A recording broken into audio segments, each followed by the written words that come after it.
There are only 20 Jews in all of Myanmar. And the population of the country is 52 million. So you can imagine how small the community is.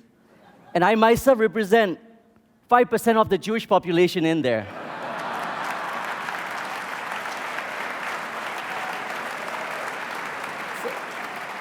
There used to be about 3,000 Jews, mainly came from Iraq.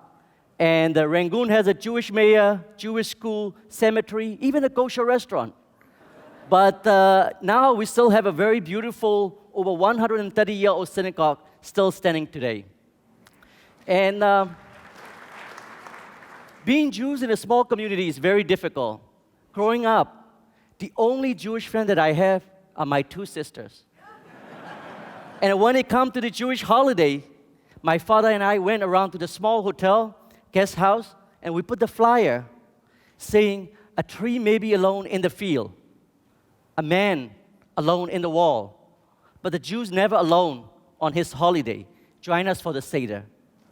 And even non-Jews saw and came to our place, knock on the door, saying that we're not Jewish. We saw your flyer at the hotel. Can we join you for the Passover?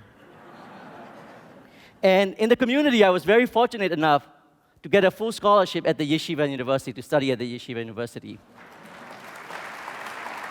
And before coming, I was very nervous how I would just survive in that place. You know, 1 week before, I was having a Shabbat dinner with only 5 of us, my parents, my 2 sisters, and myself. And a week later, for the first time in my life, I was surrounded by the 500 young Jews. We were singing, dancing, and praying all together. And as there was no Jewish school in Myanmar, I came to study with a very, very limited Jewish education. 4 years later, I was standing at the graduation podium as a valedictorian of my Jewish study class of 2006.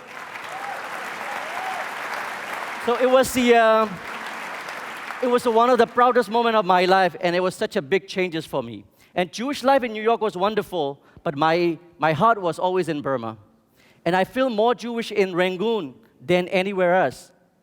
Because if I don't go to the synagogue in New York on Friday, no one's really care, because there are hundreds of people at the synagogue.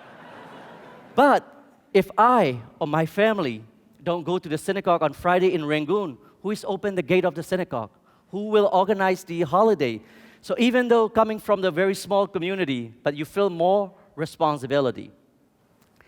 As you might, many people have asked, and I'm sure you have also in mind, if the community is so small, how could we survive over the years, over the decade?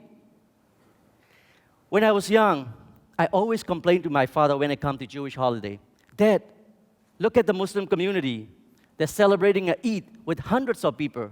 Look at the Buddhist community. They're celebrating Buddha festival with thousands of people. But when it comes to Jewish holiday, the Hanukkah, if we get 10 people, I would say that's a miracle. But he told me something very profound that keeps us going. He said, the number does not mean anything. No matter how small or how large the community is, what really matters is your faith. If you have a strong faith, you could fill the wall. And this is what I'm feeling right now at the AJC Global Forum. Not as a Jew from the small community, but being part of this global Jewish community. And I want to thank AJC and all of you for having me here today. Thank you.